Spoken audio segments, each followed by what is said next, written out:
Okay, welcome everybody. We are looking at new functions in calculus and algebra for version 13.1 of Wolfram language. And we are starting off with the long-awaited fractional calculus. Da-da-da-da. Right. Okay. Let's see, where do we want to go here? I want to go to the guide page, right? Yeah.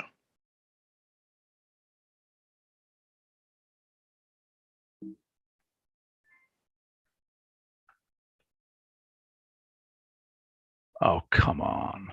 Why does it do that? If you click on that other symbol, it's much, yeah, okay, you got it.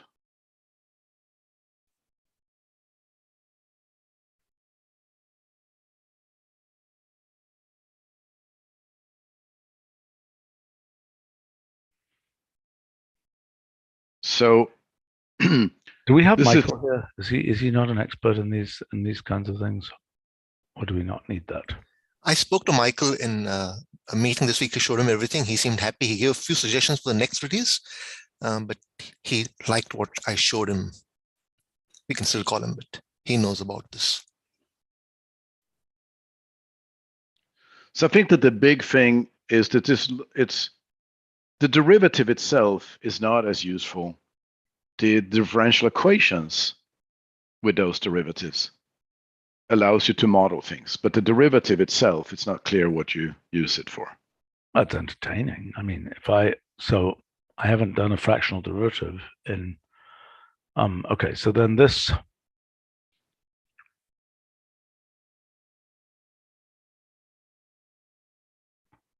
so if I say x to the n, the half derivative of x to the n, oh gosh, what a messy, complicated thing. Okay, so if I say assuming n greater than 0. No, assumptions. Oh, assumptions, yeah. That should redden up. I don't know why it doesn't redden in that case. That's a user assistance bug. Could somebody please note that? Somebody please note that. Got it? Okay, that's amusing. So, okay, all right. Oh, please don't do that. Please don't do that. Surely we can have a way of doing it so you don't have to fill this up with crud like that. Okay, I'll get it iconized.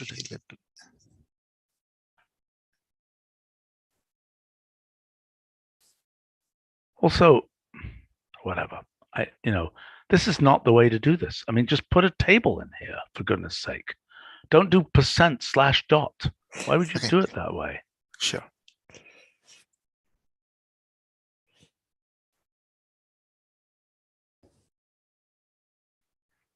Okay.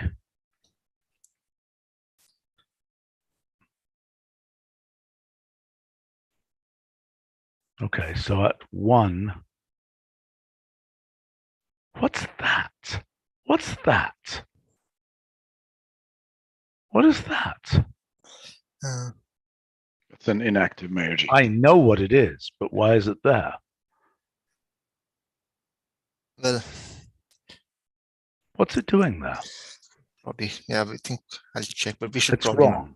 Yeah, sure. I mean, it's like we don't generate inactive results. Yes, yes. For integrals. Yes. Or derivatives. Yes.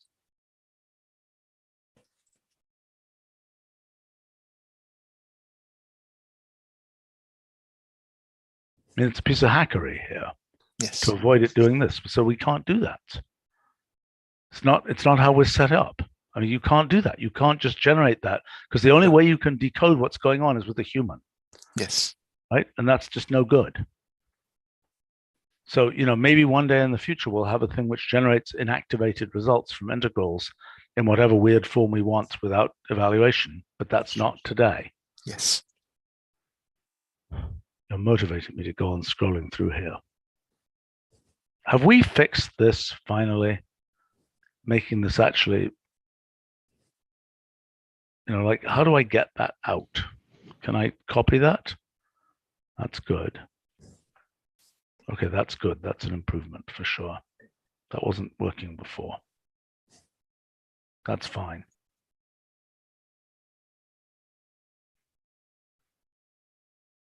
Okay. Cool. All right. Who is Caputo?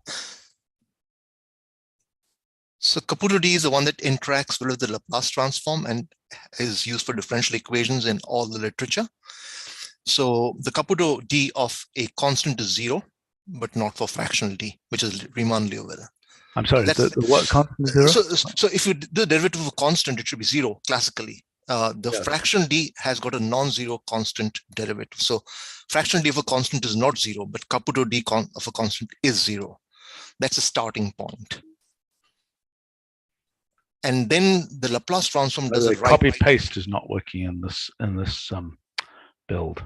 Sorry, that's a comment for project management here. Okay, so you're telling me if I say this, Yes, that's 0. but that's you want. Yeah. Of course, if you did it twice. Wait. What's wrong with that? I don't understand. I mean, clearly, if I do the fractional integral -1, that's an integral. So that shouldn't be 0. Like, why should this be 0? I don't understand why that should be 0. Of what? Sorry. I'm sorry? It's of 1, right? Is it? I No, mean, can you not see the screen? Yeah. Yes. Yeah. There. Okay. So I don't understand why that should be 0. Are you guys talking past each other? What do you mean, Devendra, first? When you say the fractional derivative of a constant, what order fractional derivative are you meaning? Yeah, so non-integer, of course. But why should it be 0? I mean, because it should be same as D, right? For an integer order, for a positive integer order. Positive integer order. So I just did one positive integer there. So let me do another positive integer. Yes. Yes. So I don't understand what's going on here. So the fractional D should agree with the classical D for integer, for positive integer order. That's all. But it does. Look at that. It does. Yes. So, but if you have a fractional order for your differentiation, then it should not give you a 0. But it doesn't. That's exactly. But it doesn't give you a 0. So I don't understand what's going on. Okay, so for positive integer, you have a 0 because the derivative of a constant is 0. For a negative integer, you have the integrals. That can't be 0. But they're not 0. They're right there. Yes. So I'm saying that if you take a fractional order derivative of positive order, then you will not get a 0. So you take sure, but why should you? Oh, I see what you're saying. You're saying that the positive, it could be the case that for positive derivatives, even if fractional, should be 0. They should be consistent with the classical calculus. They're an well, extension. I don't think they should necessarily be, but I mean, you can decide that, but I don't know why. I mean, I don't understand why it should be. Yeah, so if that's the way the Riemann-Liouville was developed to make it consistent, it doesn't have to be, but that's the way it is. You're right. I mean, you could take any definition. But I'm sorry. Hold on a second. Okay, for positive integer order, the derivative of a constant is 0. Yes. Okay. For positive fractional order, just like for negative order, yes, the derivative of a constant is not 0 in the case of the Riemann-Liouville case. Exactly.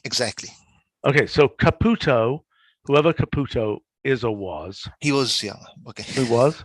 He worked in finance in the 60s, I think 60s, 70s probably, and he's responsible for this calculus. So it's very recent compared to Riemann-Liouville, but that's what is used by the finance people, by other people who work in differential equations, fractional differential equations.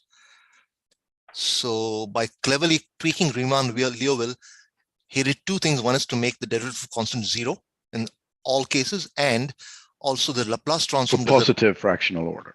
For positive fractional order, and also he made it such a way that the Laplace transform acts correctly on Caputo D. It gives the correct kind of behavior like the standard Laplace transform for a derivative. So your initial value that you get are the right ones over there, basically.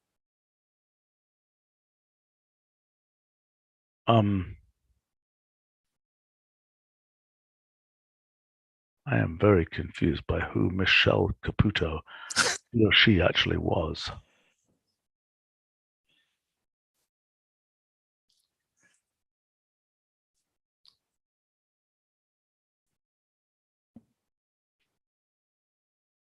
I am truly confused by this.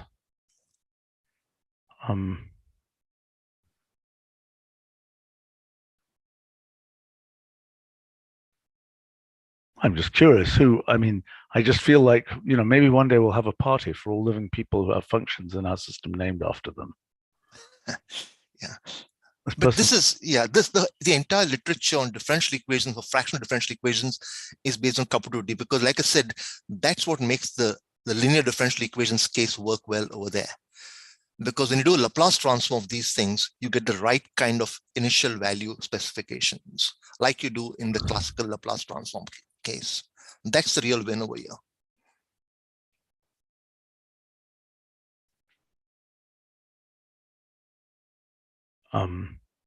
And so the other thing that's useful to see there is Mittag-Leffler plays the role of an exponential for these fractional differential equations. This person was actually a geophysicist, it looks like. I see. You're off researching Caputo. I am, because I want to know. I like to know. Okay. Is it the same Michelle Caputo? I think it's from rheology. Well, there's a bunch of stuff about rheology here. Okay, you too can see the life and times of this. Oh no, induced from variation due to a prime rate. So I'm sure it's the same person. Yeah, analytical model of the Fisher equation with memory. That looks right, because he was actually working in finance. I don't know whether it was actually. Let's see. That looks like a guy, Stephen. It does look like a guy. So at least that's correct. You were right about that. But he has a female first name, Michelle. No, it's just Italian.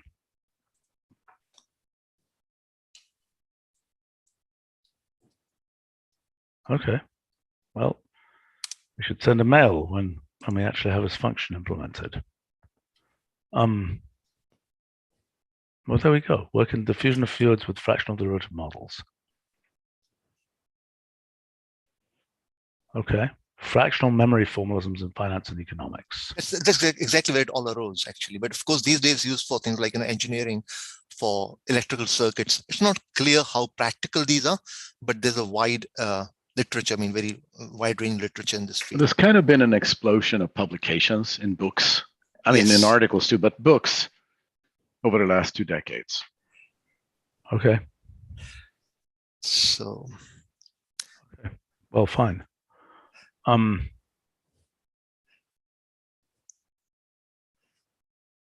going to order this fellow's book on memory, mathematics, and economics from 2018. So memory refers to the fact that these fractional derivatives have memory. They are integral, so they go from 0 to t. So they're useful for memory, preserving memory in systems. They kind of remember what happened at earlier times. Right. Okay. All right. Fine. Okay. So now at least we know who Caputo is. All right. Support for fractional differential equations. So does DSolve work with these? Yes. There are plenty of examples, very nice examples. You can even try. You can just take your favorite differential. Yeah. So there's the examples in the notebook over there also. If you want the notebook, or you can look at reference page. Which one? Which one here? This one here? Yeah. That's the complete report on fractional calculus. All the 3 phases, like the derivatives, the Laplace transform, and the differential equation. There are plenty of examples over there. So the harmonic oscillator, for example. Yes, you can just take that and make it a Caputo D, and it will work. And there are lots of them over here, lots and lots of them. But you don't see elementary functions. They look elementary in the end when you actually, do all the okay. work. So if I were to take, for example, here, and well, let's do So I want the fractional analog of the diffusion equation. So I would Yes. take, no, not the diffusion. I'm sorry, fractional analog of an exponential. You could do, yeah, you could do. Y prime equals minus y. So here, Yeah. there, Mhm. I do an alpha there. Oh, and you need to give an order because it won't, it's not that, I mean, alpha is too general over there, so it probably won't be good enough. You might need to give the actual order over there. Even for the exponential? Well, the point is that the alpha is a little too general. The problem is if you don't know what the alpha is, you don't actually know what the Well, it's either a variable. I mean, so is it going to go on forever there? Is it going to hang? No, it won't go on, but it'll probably take a bit of time to go to Laplace transform. That's all. There you are. Now, if you actually plot that, or you make it very close to 1, like 99 over 100, it look pretty much like an exponential. Or what do you think it should look like? Yeah, now try and plot it. It doesn't look like an exponential, but if you try it, actually plot it, it will be clear that it's. So if I say desolve value here. That's better, yes. Okay. You might want to give an initial condition if you like, or you don't have to. Okay, so if I want to say plot this. Yes. Over the range x from 0 to 2. There you are. Okay. That looks correct. Well, I don't know. Let's try that. Yeah. It's not quite straight. Yeah, it will not be. So it, of course, it's going to be different. But as you move closer to 1, you will actually see it because the metaglyph itself will go towards the exponential. Okay, so let's just try just for fun. So I understand this. So let's just take this and that thing with y of x, y of 0 equals 1. Yeah, yes.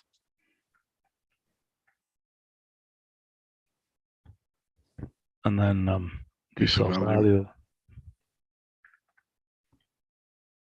And then let's go log plot. And let's go x.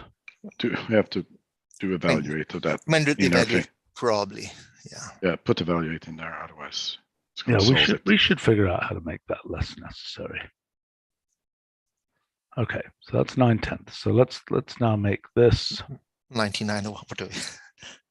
No, let's just make that n, and let's make a table of those for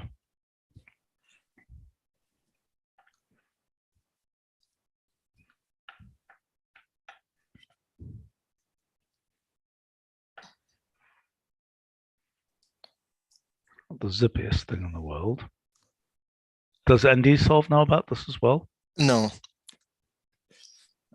It's probably taking more time to plot rather than solve, please note. The solving itself is trivial. It's the plotting that takes time. Because metaglyph was... Exactly, it's not so quick on plotting. Okay. This is an interesting plot to show, I think. Yes, oh, thank you, I'll make a note of that.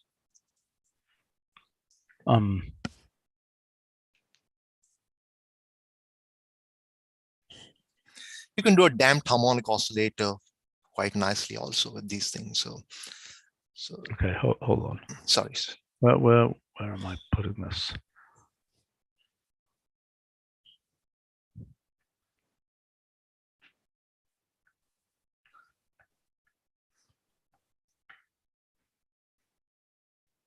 This is cool. It's really cool. It's very nice, yes. And it's remarkable how things, it kind of merges well with the classical calculus. So it's not something that's strange, it's just very natural the extension of classical calculus. Yes. Where did I put that? Oh, did that open in the wrong application here? I don't know. Where did I put your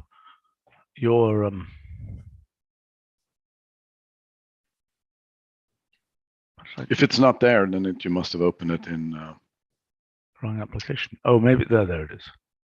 Oh, fractional calculus 13.1. There we go. Yeah. Okay. There's plenty of examples over here.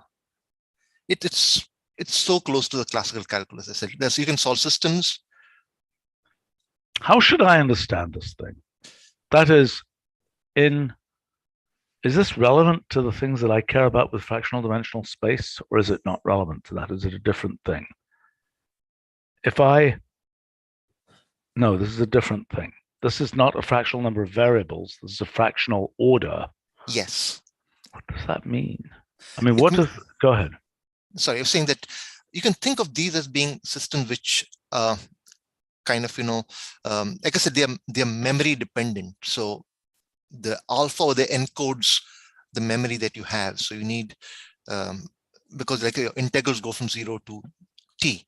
So I think that's the only interpretation I've seen of them. And they kind of help you to save a derivative sometimes. So like the damped harmonic oscillator has 3 terms classically, but the fractional damped harmonic oscillator only has 2 terms because you can put the damping term into the fractional derivative, basically.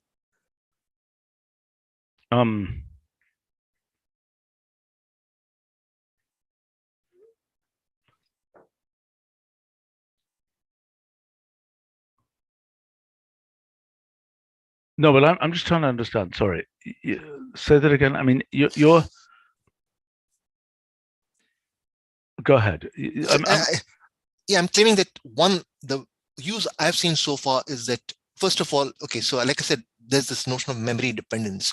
But to me, it looks like, let's say you have a classical LCR circuit with 3 components in it. Then what this probably lets you do is to compress it into 2 things like, L and C or something like that, just 2 components rather than 3, basically. So you kind of achieve. Why does changing the order do that? I mean, the fact is, from an inductor to a capacitor, you're going from from an integral to a derivative, or vice versa. And so this is kind of something in between an inductor. Exactly. So you can, there's no difference left between a differential equation and integral. So you can combine negative and positive orders all the time. There's no difference left, because every time you do a negative order, you're doing integration. You do a positive order, you're doing differentiation. But they go just as if they would. How does this get used in finance? The only thing I've seen is the diffusion equation, because you can the time derivative in the diffusion equation gets replaced by a fractional time derivative.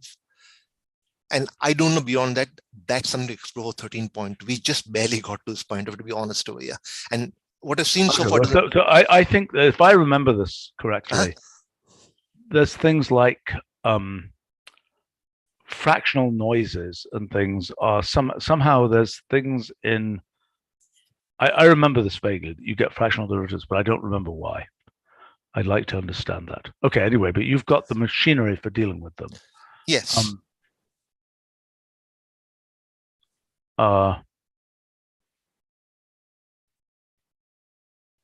Okay. That's interesting. Okay. All right. I need to understand this better. All right. Anyway, singular solutions, whether to search for. So that's an option to desolve. Yeah. So it costs you extra effort to search. So singular, generically, there are no singular solutions. Singular solution. But I mean, what is the complete integral business, for example, which is the generic case, right? What is it? Well, it's related to complete integrals, actually. Yeah. No, but what I'm concerned about is that option,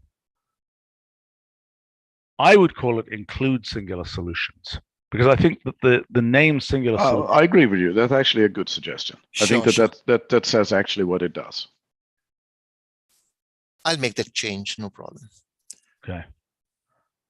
This is also a kind of a long requested feature. That's in 1990, Jerry Kuiper made the first request for this. Wow. And if you really want to understand it, you can read my bug reports from 25 years ago. Don't tell me about that. Right before this, I was looking at tapes of mine from the mid-1980s, which include to-do lists that I've almost finished, actually. There you go. Probably one of the most requested features for desolve, from external users. Okay, that's great. Yeah. And how successfully can we find that? I mean, how deep can the holes that we look at, the cracks, the crevices that we look for singular solutions in, how tiny can the crevices be? Right. So there are 2 approaches. Low order, I think we are complete. Exactly. Low order equations, we are complete. And then I see. So, but the singular solutions are, I mean, is this like, I mean, in like computational geometry, there are always singular cases of things. Which happens, the difference is that they happen often in computational geometry. Yes. They happen rarely here, with probability 0. So I mean, algebraic varieties have all kinds of weird singular Yeah. pieces in them. Right. Yes. But And you're this, saying this, the this is the differential an- analog doesn't, this is the differential analog of that. which more rarely has weird pieces. Is that what you're claiming? Yes. So if your family of curves parameterized by something, then you might have an envelope solution, envelope of those curves, and that's exactly what a singular solution is. It doesn't fit into the family by giving finite values to the parameter, but it still is kind of a valid limiting case for calculus. So if you pick an nth order equation, you can think of it as having, so generically, there's what's called a general solution with n parameters in it. Right. Okay, and all other solutions are specializations of those parameters. Sure. Right. And There are that's- ones that are That's that don't have those parameters, that don't depend on some of those parameters, but still solve the equations. right, exactly. Okay, so that's the same story with PDEs with complete integrals, isn't it? Exactly. Yes. That's where it came from. That's where the idea came from, actually. I didn't know how to solve it for many years.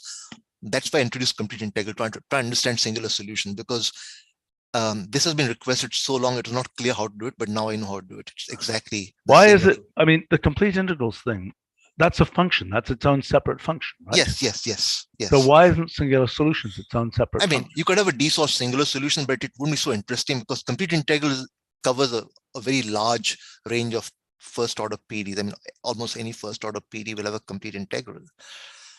Okay. And here they are so rare. And they occur in two varieties, these singular integrals, singular solutions. One is these so-called envelope solutions. The other one is equilibrium solutions. Like, you take a logistic equation, like a dynamical system, it'll have equilibrium solutions, which are again singular. They're not part of the family of solutions. They're limiting cases. Okay, well, hold on. Let me just understand this. Sure.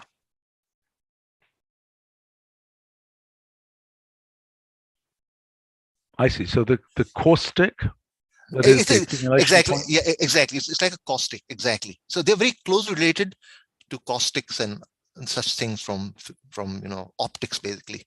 That's where the motivation came for Clairau, I think, who did them first a long time ago. Oh, cool. Wow, that's pretty cool. So this is the Clairau equation. The very first one is the Clairau equation. And okay, so now this structure of so each one of these, that's like the solve results, and that's the list of variable substitutions, and that's the list of distinct solutions. But now, and for differential equations, we normally only have one thing, but for differential algebraic equations, we might have more than one thing, even now. Is that correct? But with these include singular solutions, we have multiple segments in the list of solutions here. right. Okay. Well, this is nice.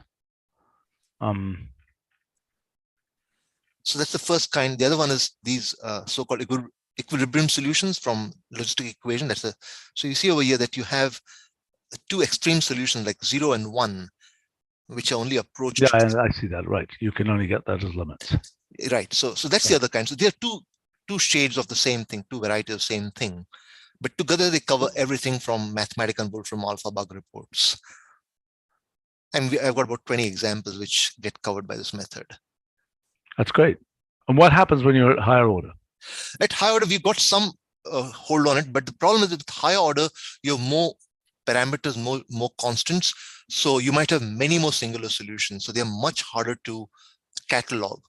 I think the literature says nothing. I went back all the way to Forsyth from 150 years ago, whatever, and they don't discuss anything beyond first order because theory is just not well understood at high order.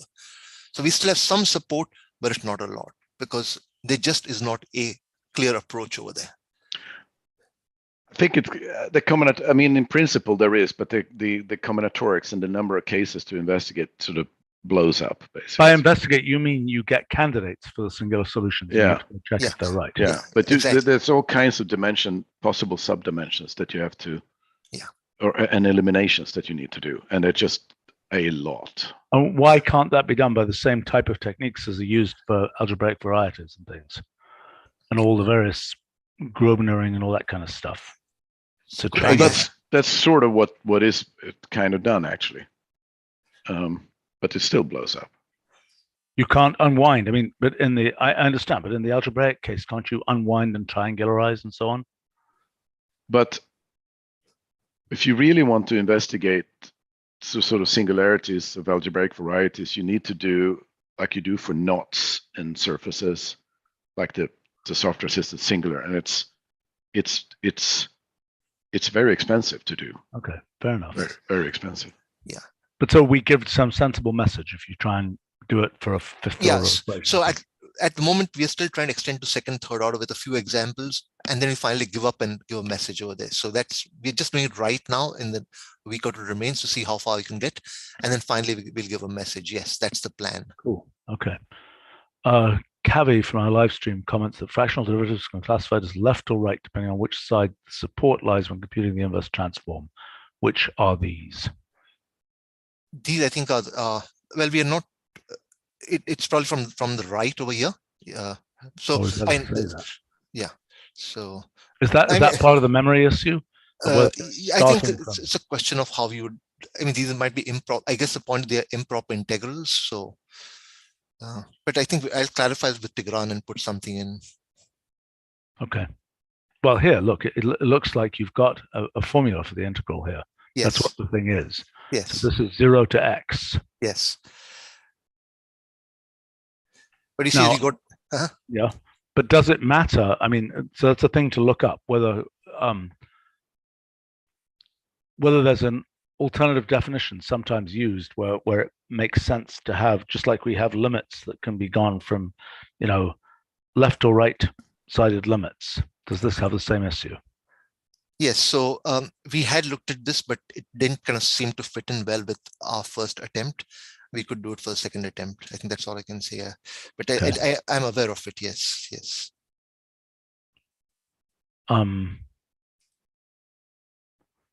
Okay. Fractional dimensional space. Richard, our live stream, is commenting about something to do with fractional derivatives and fractional dimensional space. I need to understand that. I don't understand that at all. I mean, is it the case that I can get, okay, here's a basic question. Can I get the volume of a sphere in d dimensions from doing the fractional integral of something? In other words, if I compute, okay, naive kind of computation. If I compute, where did I put this? Okay, so let's say, how do you compute the volume of a sphere in volume? Well, I know that, Roger. I know that. I'm you can integrate one over, integrate one, comma. That's not going to work. But it's not going to work. List x of values, element, sphere, or a ball. No, I understand that. I understand how we do it that way. But Roger, what I'm trying to do here is, oh, I see what I want to do. Look. If I say integrate 1 x01, y01, z01. Okay, let's say I do 2 here. Oh no, I don't want to do that. I want to do 2 here. I should get 8. Right, I get 2 to the n. Okay. Right? Okay, so now, drum roll, I want to do this. I want to say fractional d. And I want to say here, of the heck do I want to do here? How do I do this? I'm going to get the improper integral, right? So I'm going to get the improper derivative, x to the n, right? And now what I want to say is I want to say of that, I want to say up to, actually I want to say minus n here just for fun. And then I want to say, oh, this is cool. So then I want to get this up to x equals 2, right? So I want to do slash dot x goes to 2. Oops. So that should give me the volume. That's just weird. It's off by some pi's or something. No, but it's very weird. No, but look, this is the volume of a cube. Right.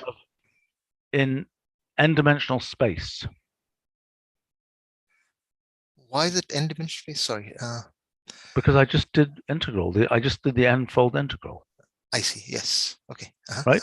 So it Yes. should be the analog of this integral here. Yes, but these are indefinite integrals, so they'll have an arbitrary constant inside them. Well, yes, but I just said, well, okay, so then let's subtract. Look, I can subtract x equals 0 there. Yes, maybe that might be a good way to something of that sort. Yeah, but Right, we need to subtracting 0. So you might need to kind of normalize to get any why? kind of. But I'm just saying that we don't have a definite integral; we have an indefinite integral, so we need to do something. What? So what? There's something to understand here. This has an n factorial. Yes. What that reminds me of is the volume of a simplex, if I'm not mistaken. Yeah. It's like this thing isn't actually integrating over the full. This might be, you might be right. This has to do with the x goes to 2 here, that this is only, oh, you know what this is doing? I know what this is doing. This is pulling one end. You understand here, every dimension I'm extending to 2. Yes. Okay, what I think is happening here is you're just pulling its nose out, so to speak. And the other dimensions are kind of, in other words, you've pulled its most extreme point out to 2. Right, but the other things are somehow still, attached from 2 back to 0 to make a simplex. Yes. Okay, anyway, something like that. Okay, there are things to understand here. This is an iterated integral. Right. I know. Right, but I think that's right. And I think that would be, if I were to do this, x goes to 2, y goes to x, z goes to y. Then I'll get that.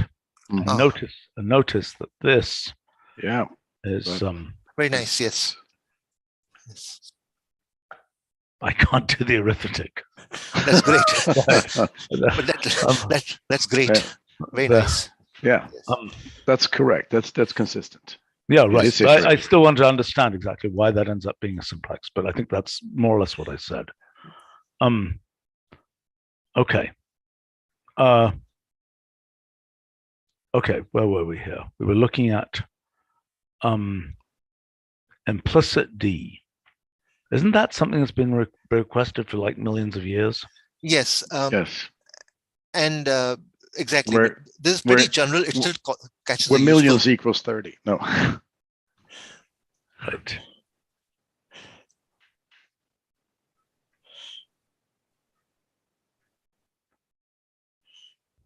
Okay, so the implicit derivative of this, of y with respect to x, on that curve, is this the right way around in terms of argument order?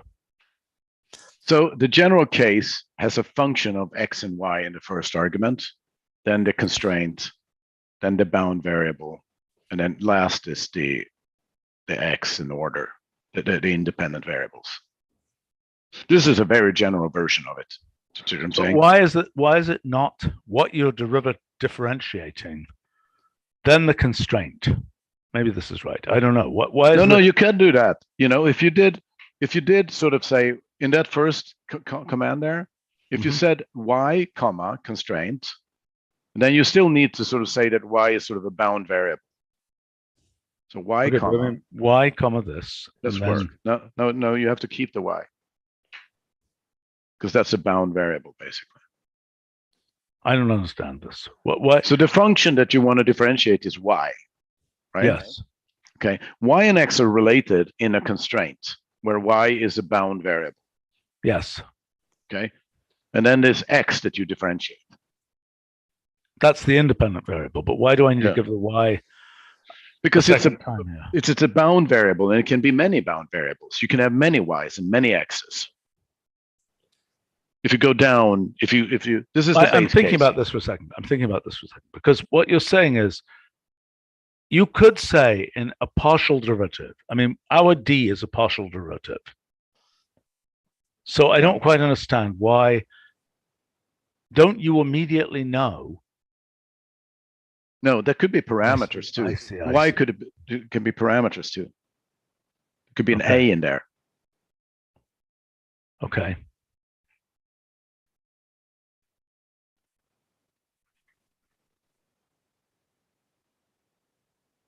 f of g equals 0, yx. So you're differentiating this with this constraint.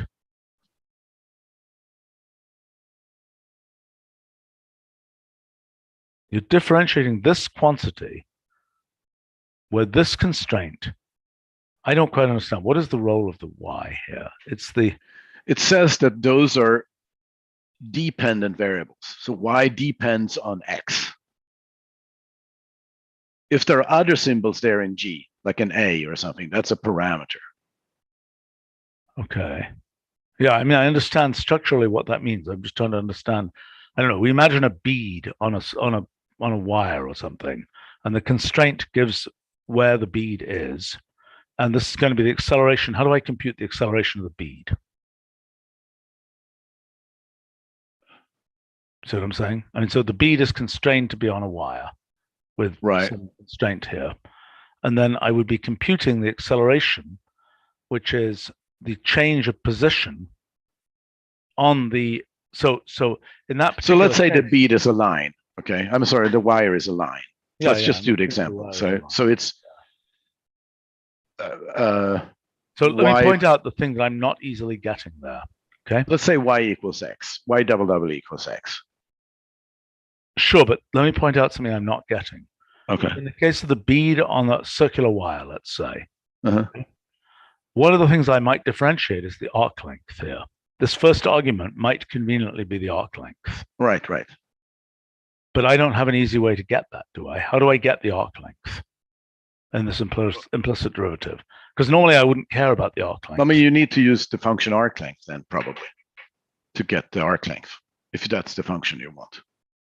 Well, okay, but I mean, so what you're saying is, if I want to get this, okay, so let's do the explicit example.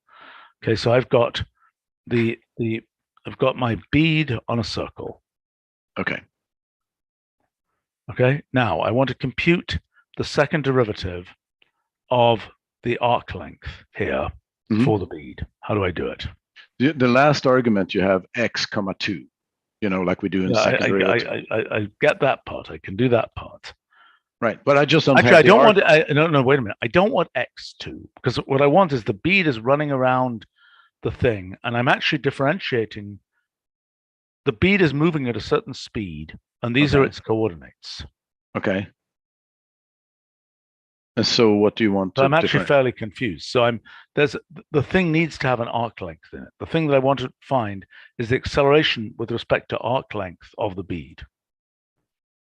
I mean, so you want to reparameterize it basically with respect to arc length. I think so. I think that's a common case for implicit derivatives. Perhaps I'm confused, but it seems like that to me.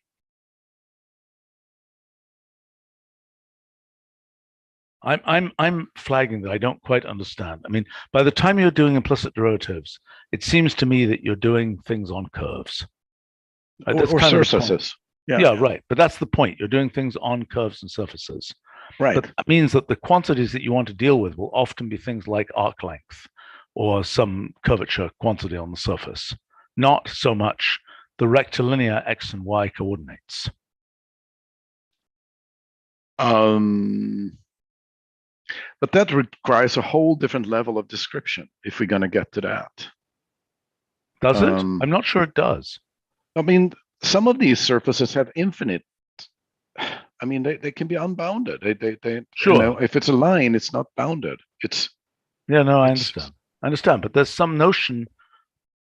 I'm telling you, I'm not getting this quite properly right now. But I'm telling you, there's a reason why we're going to care about having a symbolic wrapper that represents arc length, because this, you know, what we've got here is we could represent this probably by simply the you know, the norm of xy here. I don't know whether that y is that right? That y would just hang out like that. That's particularly bad. Well, that's assuming.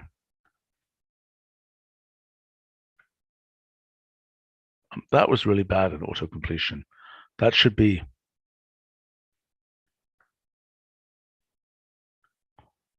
Oops. No, I don't even know what those are reals. Can I just say that? No, you have to say X reals, etc.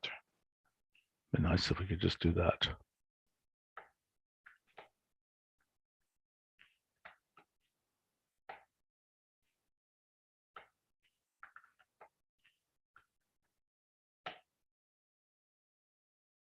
Sploff. Minor issue there. Okay, I'm telling you there's something about arc length that's worth thinking about. I don't know exactly what it is. So I'm saying that, but once you've got an implicit curve here, you want to be doing things with respect to the implicit curve. Yeah. Okay, Cavi is commenting on a live stream. People might want the normal and tangent derivatives, tangent being with respect to arc length, but the representation is much more complicated, especially in higher dimensions. Okay, that sounds like what I'm really asking for is a tangential derivative of some kind. So maybe that's not relevant to what you're providing here. Yeah. Okay, anyway, I claim it deserves some thought. Okay, I made a note of that. I'll check with Adam if we can do something over there. At least exemplify it if it's possible to. I'm going to have to run. Yeah, I'm going to have to run in a second here. We need one more round. Yeah, we need a second iteration of this. Let me just look at integrate change variables, and then I'm going to run, you're going to run.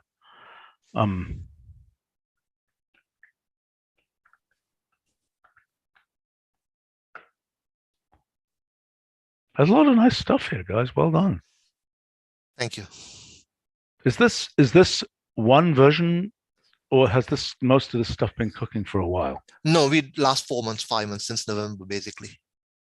Okay. December probably, yes. But I think it just some of it leverages stuff. Okay. Yes. Obviously, we have layers and things that have been.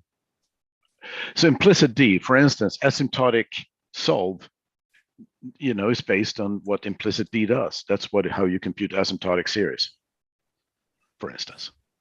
Right. In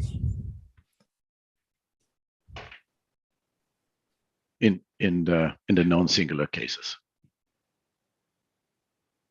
Right. I mean, yeah, no, I understand. It would be interesting one day to draw a diagram of the tower we've been building for the past 35 years and what really depended on what. Right.